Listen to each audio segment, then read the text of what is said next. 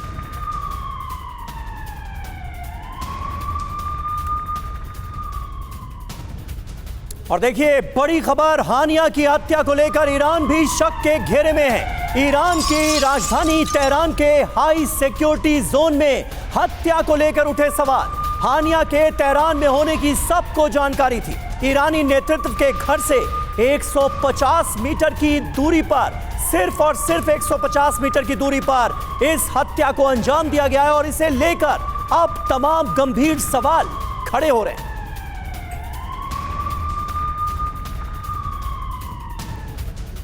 तो इस्माइल हानिया की हत्या के बाद से ईरान को लेकर भी कई सारे सवाल हैं और जो साजिश है उसको लेकर ईरान भी अब सवालों के घेरे में है। इसके पीछे वजह हैं और वो क्या वजह बड़ी, वो हम आपको बताने जा रहे हैं। 5 बड़ी वजह इसकी क्या, इन सवालों के पीछे की वजह। तो पहला, तेहरान में हाई सिक्योरिटी जोन में हत्या हुई है। वहां हत्या नहीं हुई है, वहां से राष्ट्रपति का आवास बहुत दूर नहीं था। दूसरा, खमेनेई के घर से महज 150 मीटर की दूरी पर यह हत्या हुई है और इस्माइल हानिया की हत्या में ईरान से भी कोई शामिल है? यह सवाल समीर अब बहुत अहम हो गया। कहीं कोई भीतर घात तो नहीं हुआ, कोई अंदर का आदमी तो इसके पीछे नहीं है। हानिया की हत्या पर खुफिया इनपुट क्यों नहीं मिला?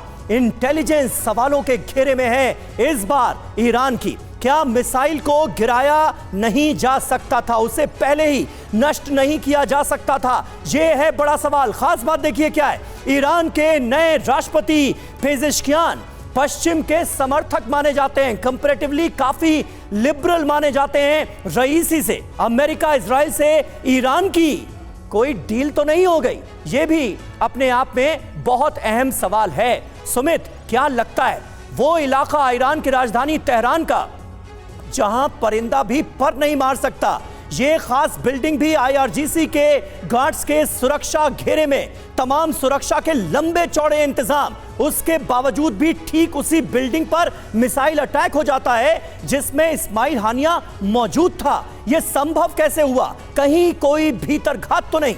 देखिए समीर, इसमें तो कोई दो राय ही नहीं है कि ये बड़ा फेलियर है ईरान की तरफ से। इस्माइल हानिया कोई पहली बार ईरान नहीं गए हैं, वो तेहरान के अंदर कोई पहली बार नहीं है। इससे पहले भी आपको याद होगा जब रईसी की मौत हुई थी तब भी वो वहाँ मौजूद थे, उसके बाद भी, उससे पहले भी कई बार इतने सालों में वो तेहरान जा चुके हैं। लेकिन अभी इसी वक्त पे जब वो नए राष्ट्रपति की सेरेमनी में मौजूद थे, जब सबसे ज़्यादा सिक्योरिटी थी और उस इलाके में जो राष्ट्रपति भवन के बेहद करीब है, जो IRGC का एक बड़ा आप कह सकते हैं गेस्ट हाउस के साथ एक सिक्योर जगह है जहां पर इस्माइल हानिया को रखा गया, उसी जगह पर इस तरीके का अटैक होता है और उसमें कोई काउंटर मेजर नहीं आता। घंटों तक IRGC की तरफ से कोई कमेंट नहीं आता, कोई काउंटर मेजर्स नहीं लिए जाते। तो आप मान के चलिए निश्चित तौर पर यह बहुत बड़ी इंटेलिजेंस का फेलियर था ईरान की तरफ से। और कहा यह भी जा रहा है कि हो सकता है कि ईरान में ही मौजूद एक ग्रुप ऐसा हो जो इस्माइल हानिया के असैसिनेशन में शामिल भी हो, जो लगातार ये चाहता हो। क्योंकि देखिए इंटेलिजेंस जो किया जाता है उसमें सबसे बड़ा रोल होता है ह्यूमन इंटेलिजेंस का, जो ये बताता है कि ये शख्स इस समय यहाँ मौजूद है,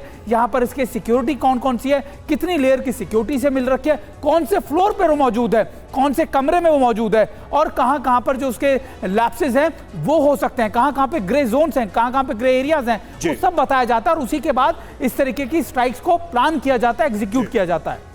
बिल्कुल, और यही वजह है कि इतनी हाई सिक्योरिटी के बाद अगर ये स्थिति हुई है, ये हमला हुआ है, तो सवाल तो खड़े होंगे ही, खासकर ईरान के अपने इंटेलिजेंस पर, उसके इस पूरे नेटवर्क पर, पूरे सिस्टम पर। और देखिए इस्माइल हानिया की हत्या पर एक और बड़ा अपडेट है। ईरान के बाहर से हानिया पर मिसाइल अटैक हुआ। हानिया की हत्या पर ईरानी सूत्रों का दावा है दूसरे देश से किया गया मिसाइल हमला। तो ये बड़ी जानकारी है कि यानी ईरान के बाहर से मिसाइल को हिट किया गया। और अगर ये सच है तो ये और भी चिंता बढ़ाने वाली बात है कि राजधानी तेहरान में सीमा पार से कोई मिसाइल अटैक हुआ और ईरान का इतना बड़ा समर्थक मारा गया। और देखिए ईरान अब क्या करेगा। तनाव के बीच ईरान ने UNSC को लिखा है पत्र, इजराइल के अपराधों पर एक्शन हो, इजराइल के अपराधों का जवाब देना होगा, ये ईरान की तरफ से कहा गया है। यूनाइटेड नेशन सिक्योरिटी काउंसिल का रुख किया है ईरान ने और इसमें कहा गया है कि इजराइल के अपराधों के खिलाफ एक्शन लिया जाए क्योंकि ईरान की राजधानी तेहरान को बनाया गया है निशाना। लेकिन सवाल तो यह है रवि कि हानिया की हत्या पर अब जवाब कैसे देगा ईरान। ईरान का अगला कदम क्या होगा, ईरान के मन में क्या है। तेहरान पर हमला कर इजराइल ने ईरानी संप्रभुता पर हमला किया है। हानिया को मारने के तरीके पर ईरान में इजराइल के खिलाफ भारी गुस्सा है। ईरानी नेतृत्व पहले से ही इजराइल के खिलाफ बना रहा है रणनीति और ऐसे में इतना बड़ा हमला हो गया ईरान की राजधानी में, हाई सिक्योरिटी जोन में इस्माइल हानिया को मार दिया गया। शीर्ष नेतृत्व की बैठकों का दौर जारी है। इजराइल को लेकर बड़ा फैसला मुमकिन है बहुत जल्द। 14 अप्रैल की तरह ईरान कर सकता है हमला, ये जानकारी भी सामने आ रही है। मिसाइलों का रुख तेल अवीव की तरफ हो सकता है, यानी इजराइल की कमर्शियल कैपिटल को बनाया जा सकता है निशाना ईरान की तरफ से। अटैक ड्रोन से भी इजराइल पर बड़े हमले मुमकिन हैं। IDF के टॉप कमांडर्स भी ईरान की हिट लिस्ट में हैं इस हमले के बाद। अब आप देखिए ईरान इजराइल समीकरण क्या बन रहे हैं। दोनों दोस्त, परंपरागत दुश्मन। ईरान और इजराइल के बीच की दुश्मनी इस वक्त चरम पर है। दोनों देशों के बीच किसी तरह का कोई राजनयिक संबंध नहीं है। यही वजह है कि UNSC का रुख किया गया ईरान की तरफ से। मध्य पूर्व में बादशाहत की एक होड़ नजर आती है सीधे तौर पर। मध्य पूर्व में बहुत अहम है ईरान का फैक्टर और ईरान की राजधानी में तेहरान में हमले के बाद अब ये समीकरण बदलते नजर आ रहे हैं। सऊदी अरब, कतर की भूमिका भी बहुत अहम है क्योंकि कतर में ही इस्माइल हानिया ने अब तक पनाह ले रखी थी। पहले से सुलग रहे मध्य पूर्व में महायुद्ध की परिस्थिति बनती हुई नजर आ रही है। आने वाले वक्त के लिए बहुत खतरनाक संकेत मिल रहे हैं रवि। बिल्कुल, और देखिए हमारे साथ रक्षा विशेषज्ञ कर्नल एस डेनी भी जुड़ चुके हैं। डेनी सर, क्या ये माना जाए कि ये सिर्फ एक चूक है ईरान की तरफ से या फिर कोई ये इंटरनल जॉब भी है ईरान के, या ईरान के अंदर मौजूद कोई एलिमेंट है जिसने ये सब कुछ करवाया है, जिसकी बड़ी भूमिका हो सकती है? आप इस पूरे मामले को कैसे देखते हैं? क्या वाकई में इतना आसान था बिना ईरान के किसी अंदरूनी मदद के? बिल्कुल। देखिए, अभी जिस तरह से ये सिचुएशन अभी डेवलप हो रहा है, तो एक क्लियर आंसर या जो हमें एक जवाब चाहिए उस पर आज के तारीख में बोलना बहुत मुश्किल है, लेकिन फिर भी कुछ एक सवाल जरूर है कि किस तरह से इजराइल ने अगर किया है तो क्यों इजराइल ने इतना, क्योंकि एक ऐसा व्यक्ति था जो हर जगह घूमता था, कतर में अपना रहा है, उन्होंने ही वाज, वो पूरी पब्लिक में हमेशा दिखता था। ऐसा नहीं है कि ये कोई मिलिट्री विंग का कमांडर, वो पॉलिटिकल विंग के कमांडर थे। तो अगर इनको न्यूट्रलाइज करना ही था तो बहुत पहले इजराइल कर सकते थे। तो क्यों इस तरह का एक टाइमिंग का, आप देखिए जब इजराइल का और बाकी जो हमास का, कतर और बाकी जो देशों के बीच में एक डील, एक पीस डील की बात हो रही है, तो क्यों एक ऐसे मौके पे इस तरह का कोई टारगेट करेगा इजराइल, ये एक बहुत बड़ा सवाल है। दूसरी चीज, जैसे आपने आई थिंक आपके शो के स्टार्टिंग में भी बोल रहे थे, जिस तरह से ईरान में जो परिवर्तन हो रहा है, ईरान में जिस तरह के जो नया लीडरशिप आ रहा है, वो कि जो वेस्ट के साथ थोड़ा और अच्छे संबंध रखना चाहते हैं, तो क्या वो अपनी तरीके से इस तरह का एक एनवायरनमेंट क्रिएट करना चाहते हैं जहां पर उनको इस तरह के लोग नहीं चाहिए जो ऐसे चीजों में उनको एक ऑब्स्टेकल बने। तो मैं मानता हूँ, और तीसरी चीज मैं इसलिए इस चीज का एक शक भी रखता हूँ क्योंकि इनको न्यूट्रलाइज किया गया है एक ऐसी जगह पे जहां पर हाई सिक्योरिटी है, ईरान के, और वहां इजरायली फोर्स ने आकर रेड किया या किसी भी तरह से रेड किया, बहुत मुश्किल है समझना इस चीज का।